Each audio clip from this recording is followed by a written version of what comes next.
620장 찬송이죠. 여기에 모인 우리 하나님의 은총 받은 자여라. 바로 저와 여러분들인 줄로 믿습니다. 할렐루야. 흑인 영가 중에 이런 노래가 있습니다.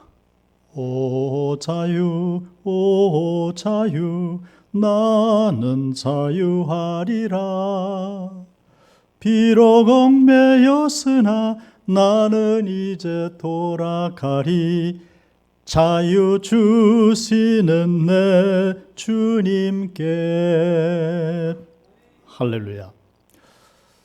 예수 그리스도를 통해서 하나님께서 당신의 주시는 진정한 자유를 알았던 노예살이 중에 있었던 그 흑인들이 그 어려움 가운데 주님을 신뢰하면서 이 주님 주신 자유를 갈망하는 이 노래를 그들이 얼마나 불렀을까, 이걸 생각을 해보면 하나님 우리에게 주시는 자유가 얼마나 소중한 것인가 다시금 생각하게 됩니다. 예수님 우리에게 말씀을 하시죠. 진리를 알지니 진리가 너희를 자유케 하리라. 예, 그렇습니다. 하나님은 우리에게 엄청난 자유를 주셨습니다. 그런데 그 엄청난 자유는 사실은 조금 제한적이죠. 방종적인 그런 자유가 아니라 하나님 우리에게 주시는 자유는 하나님을 신뢰하고 하나님을 의지하는 믿음으로 선택할 수 있는 그런 자유라 하는 것이죠. 그런데 문제는 이러한 자유를 선택하는 일이 그렇게 쉽지 않다 하는 데 있습니다. 자, 그러면 어떻게 이러한 자유를 우리가 선택하며 축복 가운데 살아갈 수가 있을까? 아주 요약적으로 말씀을 드리면 바로 이것이죠. 마태복음 6장 33절에서 예수님 이런 말씀 주셨습니다. 그런즉 너희는 먼저 그의 나라와 그의 의를 구하라. 그리하면 이 모든 것을 너희에게 더하시리라. 그래서 먼저 하는 거죠. 다른 것에 우선해서 먼저 하나님의 나라와 의를 구하는 그때 우리가 무엇을 선택하든지 그것은 우리를 향하신 하나님의 뜻이요, 그리고 진리가 너희를 자유케 하리라 하셨던 말씀이 우리 가운데 적용이 되어져서 우리가 참 자유를 누리는 그런 하나님의 백성들이 된다는 겁니다. 물론 말로는 이렇게 쉽습니다. 이론적으로는 쉽습니다. 여전히 그러나 선택은 참 쉽지가 않다. 쉽지 않으니까 우리가 늘 하나님 앞에 엎드려서 기도하는 겁니다. 하나님의 뜻을 그래서 구하는 거죠. 자, 그런데 성경을 통해서 여러 경로를 통해서 어느 정도 혹은 분명히 하나님의 뜻을 알아차릴 수는 있습니다. 그런데 여전히 선택과 결정은 쉽지가 않더라 하는 겁니다. 자, 예를 들면 자녀 중에 육지에 좋은 직장이 났습니다. 그런데 망설여집니다. 왜요? 가족들이 살고 있는 정든 땅, 이 집을 떠나서 그 먼 객지로 주거지를 옮기려고 하니까 이게 망설여지는 겁니다. 가야 되는가 말아야 되는가, 이 쉽지가 않습니다. 또 성경이 이혼을 금지하고 있습니다. 그런데 가정 안에 불행하게도 끊임없이 가정폭력이 이어지고 있습니다. 그 가정폭력을 가하는 그 배우자와 계속해서 이 결혼 생활을 유지해야 될 것인가 유지하지 말 것인가, 이게 선택하는 게 아주 쉽지 않다 하는 것이죠.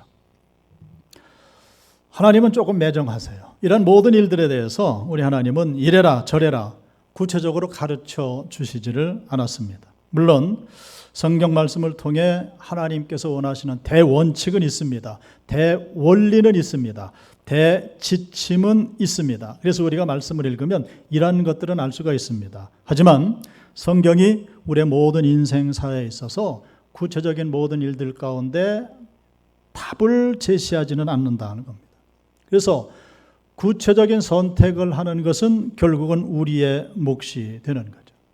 그래서 하나님의 인도하심을 신뢰하면서 우리 스스로 실제적인 선택과 결정을 날마다 우리의 삶의 현장 가운데 우리는 하면서 살아가는 겁니다.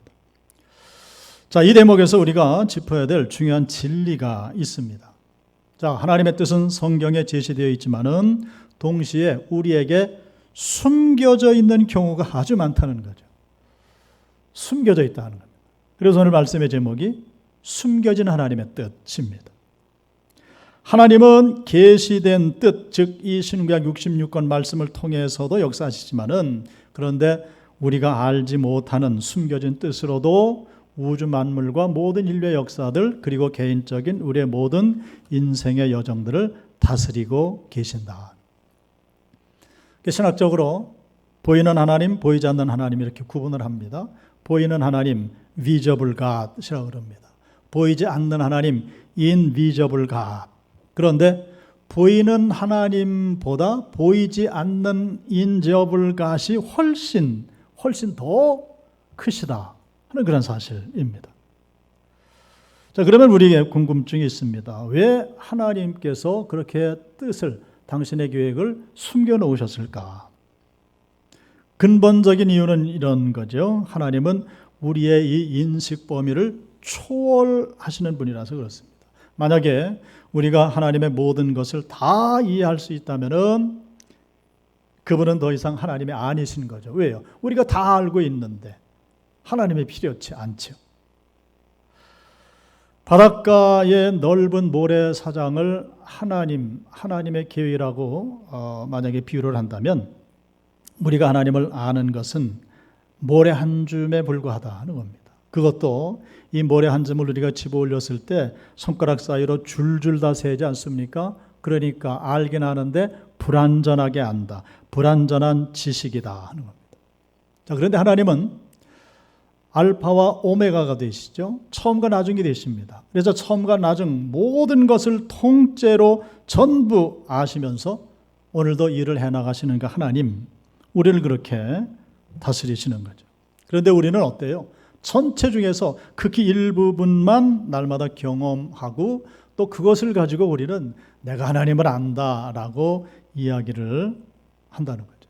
그래서 그림으로 비유하자면은 하나님이 그려가시는 큰 그림 가운데 우리가 아는 하나님은 바늘 끝으로 찍어 놓은 그 눈에 보이지도 않는 그 한 점에 불과한 것인데요. 그래서 하나님의 역사하시는 모든 맥락과 모든 방식을 인간이 안다? 이것은 애시당초 불가능한 일이라는 거죠. 그래서 사도 바울은 고린도전서 13장 12절에서 이렇게 말씀을 하셨어요. 우리가 지금은 거울로 보는 것 같이 희미합니다. 그런데 때가 되면 얼굴과 얼굴을 대하여 볼 것이요. 지금은 내가 부분적으로 안다 그랬습니다. 부분적으로 알지만은 때가 되면 주께서 나를 아시는 것 같이 내가 하나님을 온전히 알게 되는 날이 올 것이다. 그러지요. 그런데 말이죠. 참 유감스러운 일은 어느 시대를 막론하고 자기가 하나님의 뜻을 다 안다고 폼을 잡는 사람들이 있다는 겁니다. 심지어 자기가 하나님을 마음대로 주무를 수 있다고, 이런 표현은 죄송합니다, 까부는 사람들도 있다. 이 제정신이 아니죠. 심각한 신성 모독이라고 이야기를 할 수가 있습니다. 제가 젊은 시절에 무태에서 바다 멀리 배를 타고 나갔다가 바다가 너무 잔잔하고 고요해서 거기서 같이 동료들과 해수욕을 한 적이 있습니다.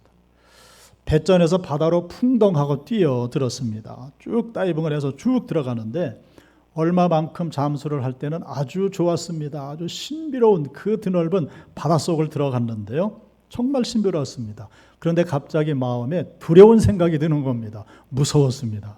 두려운 마음에 바로 헤엄쳐 나왔습니다. 혼자만 두려워서 떨었죠.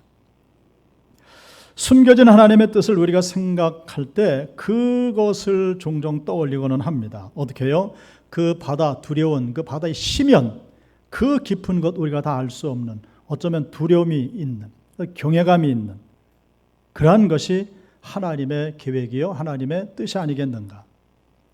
그래서 우리는 종종 이런 경험을 합니다. 일이 다 지나가고 나서 모든 결과를 이제 보고 나서 우리가 그때 이렇게 고백을 합니다. 아, 그래서 그때 하나님이 그렇게 하셨구나. 뒤늦게 깨달아 알게 된다는 거죠.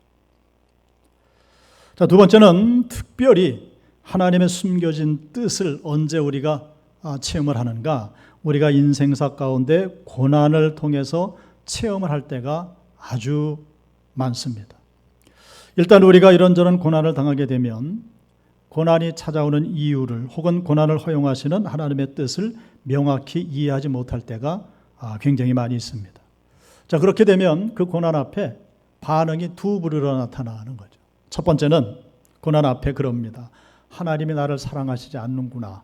하나님이 정말 계시는 게 맞을까 하면서 하나님을 멀리하고 심각해지면 하나님께 등을 돌리는 그러한 사람들도 있습니다.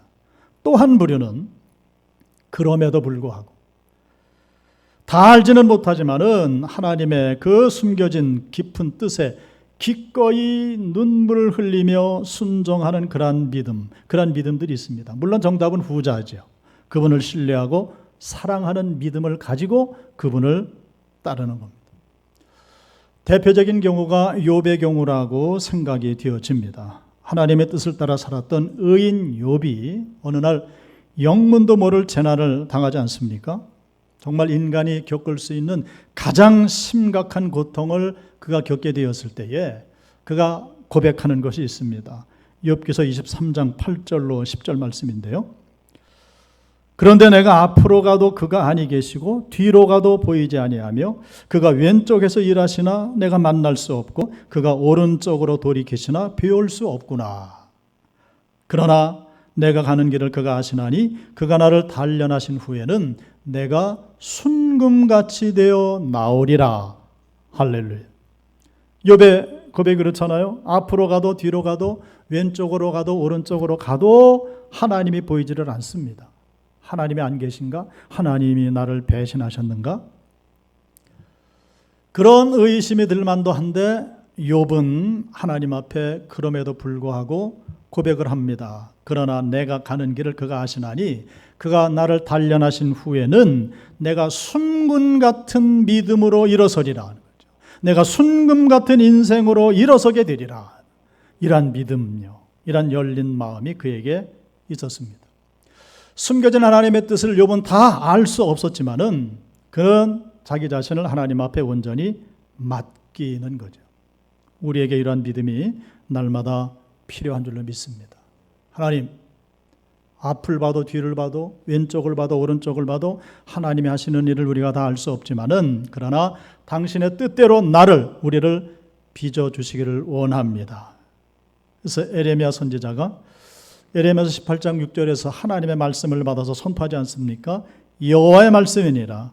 이스라엘 족속아, 이 토기장이가 하는 것 같이 내가 능히 너희에게 행하지 못하겠느냐. 이스라엘 족속아, 진흙이 토기장이의 손에 있음 같이 너희가 내 손에 있느니라. 아멘. 그렇습니다. 계시된 뜻이든 숨겨진 뜻이든 하나님은 당신의 뜻대로 모든 것들을 어차피 주관하시고 통치를 하실 겁니다. 그때 중요한 것이 무엇입니까? 우리의 믿음의 고백이라는 거죠. 흔들림이 없이 하나님의 주권을 믿으며 나의 그 자유를 선택해내는 그 믿음이 우리에게 중요하다는 겁니다. 그래서 세 번째, 이제 일로 넘어가게 됩니다. 그러면 우리에게 그렇게 수많은 자유를 주셨는데 우리에게 주신 인간의 자유는 어떻게 되는 것인가? 우리가 선택하는 자유는 어떻게 되는 것인가 하는 겁니다. 자, 하나님의 주권을 가지고 하나님은 우리를 통치하십니다. 우리가 알고 있는 하나님의 계시의 뜻과 우리가 알지 못하는 모든 것들을 통해 우리를 주권을 가지고 다스려 나가시는데 그러면은 그 하나님의 주권과 인간의 그 자유는 어떻게 되는가?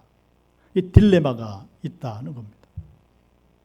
자, 그런데 하나님의 주권과 인간의 자유 사이의 그 딜레마는 사실은 더 깊이 들어가 보면 서로 양립할 수 없을 것 같은 모순인데 그렇지 않더라 하는 겁니다.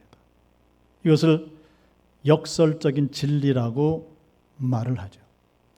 역설이란 말은 겉으로 볼 때는 이게 모순적인 것으로 보이는 겁니다. 그런데 더 깊은 영적인 차원으로 들어가서 보면 이게 맞아 떨어지는 역사가 있다는 겁니다. 자, 아주 큰 예가 있습니다. 성경은 역설적인 진리로 가득 차 있는데 그 대표가 이것 아니겠습니까? 예수님은 참 하나님이시며 참 인간이시다. 이것처럼 모순이 어디 있습니까? 신이신 하나님이 어떻게 참 인간이 되실 수 있는가? 이게 신앙이 없이 받을 때는 커다란 모순이지만은, 그런데 우리가 깊은 영적인 차원으로, 깊은 믿음의 차원으로 들어가서 볼 때는 이 사실은 진리인 줄로 믿습니다. 이 역설적인 진리가 없으면 우리에게 구원이 없는 것입니다. 우리에게 영생이 없는 것입니다. 그러므로 결론은 하나님의 주권과 인간의 자유는 충돌하지 않는다. 서로 양립한다. 할렐루야. C.S. 루이스라는 분이 있습니다. 제가 종종 이분 이야기를 하는데요. 20세기 영국의 기독교 대변증가입니다. 우리나라에서도요, 영화 나니아 연대기가 있습니다. 나니아 연대기를 이분이 썼습니다. 그리고 아주 귀한 책이 있는데 순전한 기독교라는 책이 있습니다. 이런 책들로 이 C.S. 루이스 교수가 굉장히 유명합니다. 이분은 이 역설적인 진리를 소설을 쓰는 것으로 이분이 설명을 해놨습니다. 소설가가 소설을 쓰는 상황을 이제 한번 그려보는 겁니다. 소설가는 그 소설 내용 밖에 존재를 하죠. 그래서 이 작가는 이 소설의 줄거리를 이미 다 계획을 해놓고 결말까지 다 지어놓고 그것을 이제 채워나가는 겁니다. 그러니까 이 소설가는 자기의 책상 앞에서 타자를 두드립니다. 등장인물들을 자기 마음 먹은 대로 어느 사건, 어느 장면에 투입을 시키기도 하고 빼기도 하고 그럽니다. 그래서 그러잖아요. 작가는 슬픈 장면을 쓰면서도 다 아니까 웃으며 쓸 수도 있고요. 작가 그 사람이 개인적으로 어려움을 당하고 있을지 모르는데 그런데 행복한 장면을 또 소설로 써낼 수도 있습니다. 왜요? 소설의 처음부터 끝까지 이미 다 알고 있고 결론까지 알고 있기 때문에. 자, 그런데 이 소설 속에 등장하는 등장인물들은 이 소설색, 이 소설의 틀 속에서 결단코 벗어날 수가 없습니다. 그들은 이야기가 한 장면씩 진행되는 만큼만 경험할 수가 있고 알 수가 있습니다. 자, 그러니까 이 등장인물들 나름대로의 인생이 소설책 안에서 펼쳐지지만은 어디까지나 그것은 이 소설가, 작가가 정해주는 대로만 할 수가 있다는 겁니다. 이게 재밌지 않습니까? 그래서 이것을 우리가 뭐라고 그러냐면 전지적 작가 시점이다. 그렇게 말을 합니다. 이 작가가 전권을 가진 것처럼 보이지 않습니까? 모든 권한을 다 가지고 등장인물들을 자기가 편리하게 자유롭게 이렇게도 하고 저렇게도 하면서 그 소설을 써내려 갑니다. 자, 그런데요, 이런 역설이 있다는 겁니다. 소설을 써내려 가다가 이 소설가들이 하는 이야기인데 분명히 작가가 설정한 등장인물들입니다. 그리고 모든 줄거리가 이미 다 정해져 있고 거기에 맞춰서 소설을 써가는데 그 등장인물들과 이 소설 작가가 서로 긴장관계를 이룬다는 거예요. 서로 충돌한다는 겁니다.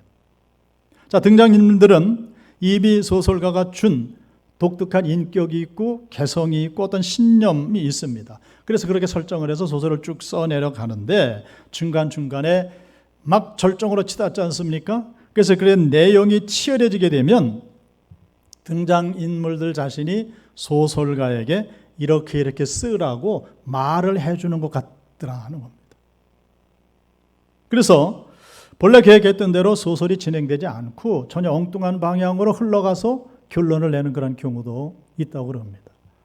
근데 이 소설 같은 경우보다는 텔레비전 드라마 같은 경우에는 이게 더 심하다고 그러죠.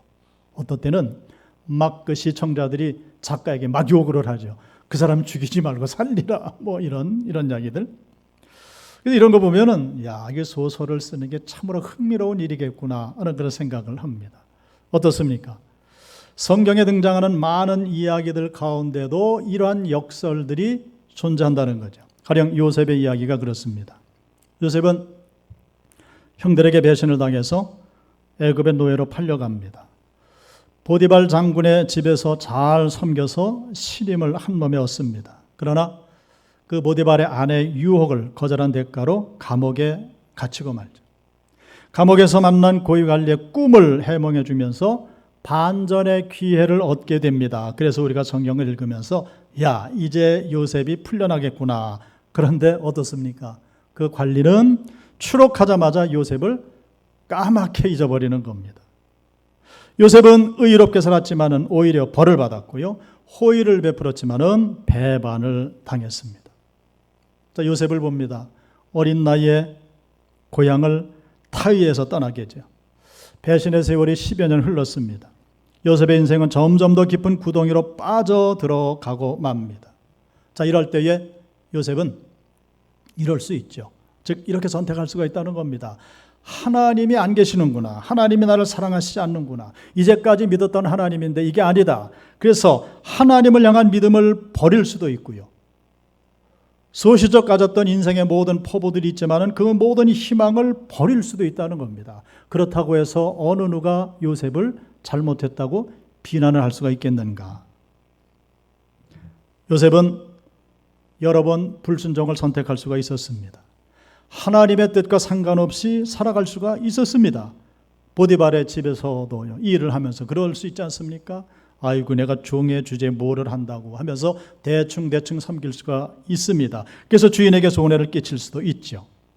보디발의 아내가 유혹해 올 때에 오히려 그것을 내게 유리하게 그것을 이용할 수도 있었다. 감옥에서도 그렇습니다. 반장이 되지 않습니까? 고난이 주어졌습니다. 우리가 소위 하는 말로 완장을 차게 됐습니다. 그렇다면 이제 동료 죄수들을 얼마든지 착취해서 자기 배를 채울 수 있는 그런 기회를 얻게 된 겁니다. 그 모든 의롭지 못한 행동들을 하면서도 얼마든지 자기 자신을 요셉은 정당화하고 합리화할 수가 있었다는 겁니다. 그런데 참 놀랍게도 그 요셉은 그 가장 절망적인 상황 속에서도 어떻게 해요? 하나님을 끝까지 놓지 않았다는 겁니다. 끝까지 하나님을 신뢰했습니다. 그래서 결국 어떻게 돼요? 요셉은 애굽의 제2인자의 자리에 오르지 않습니까? 그래서 7년 기근을 대비했습니다. 또 그 기근이 닥쳐왔을 때에 곡물 배급을 통해서 기근을 이겨냅니다. 권력과 부와 영향력을 겸비한 그런 사람이 되었고요. 가정까지 이루면서 애굽에서 아주 편안하고 안정된 삶을 누리게 되었습니다. 하지만 이제 이게 끝이 아니죠. 만약에 여기서 끝나서 요셉이 잘 먹고 잘 살았더라 그랬다면 성경 이야기, 영적인 이야기가 될 수가 없죠.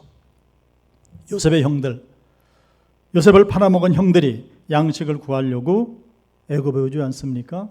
결국 이 요셉은 이런저런 과정을 거쳐서 형들을 용서하고 깨어진 관계를 회복시켜내는 그러한 일을 합니다. 자, 오늘 20절 말씀 보세요. 20절 마지막 부분에 보면 요셉이 이렇게 말을 합니다. 그들을 간곡한 말로 위로하였더라. 아멘. 참 만약에 말이지 이 말이 그들을 간곡한 말로 저주하였더라 이렇게 됐으면 어떻게 됐겠습니까? 그런데 요셉은 그들을 위로했다라고 성경은 기록을 하고 있습니다.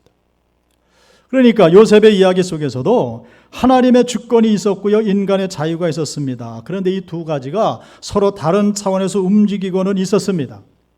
요셉의 입장에서는 숨겨진 하나님의 뜻이 물 밑에서 지금 작동하고 있고 진행되고 있다는 사실을 전혀 알 수가 없었습니다.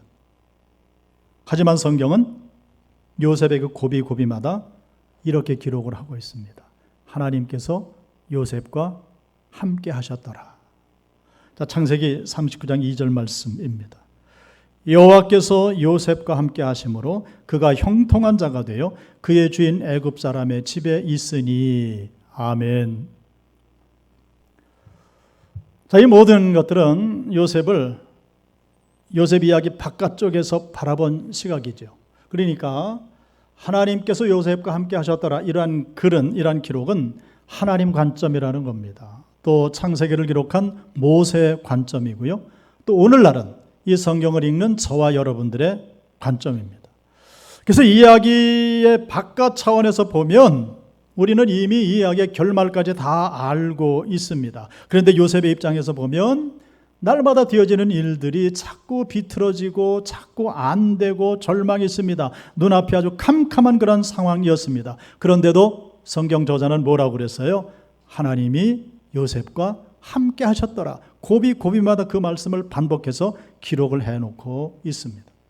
자, 등장인물들로서는 전혀 알 수 없는 하나님의 뜻이 진행되고 있었던 거죠. 오늘 사는 우리에게 이 말씀이 적용되어지기를 원합니다. 아니, 성취되기를 원합니다. 여러분들이 다 말씀은 하시지 않지만은 여러분들의 삶의 현장 가운데 여러 가지 일들이 있겠죠. 우리가 정말 이해할 수 없는, 다 알지 못하는 그러한 일들, 그래서 눈물을 짓게 되고 가슴을 치게 되는 그러한 일들이 왜 없겠습니까? 그런데 어떻게 해요? 우리를 사랑하시고 우리를 향하신 하나님의 주권적인, 즉 숨겨진 뜻이 진행되고 있음을, 그리고 지금 이루어져 가고 있음을 명심을 해야 한다는 거죠. 누구처럼요? 요셉처럼. 다 알지 못하지만 요셉은 하나님의 주권적인 다스림을 믿었다는 겁니다. 그래서 모든 상황을 다 알 수 없었지만은 배반하지 않습니다. 고난의 터널을 통과할 때 하나님이 나와 함께 하시는구나 알 수 없었습니다. 요셉은 비록 이런 숨겨진 하나님의 뜻을 전혀 알 길이 없었지만은 중요한 것이 하나 있었으니 그것이 무엇이에요? 요셉은 하나님의 주권을 믿고 있었다는 것. 그래서 요셉은 입술로 행위로 죄를 짓지 않았습니다. 그래서 요셉은 악을 악으로 갚지를 않았습니다.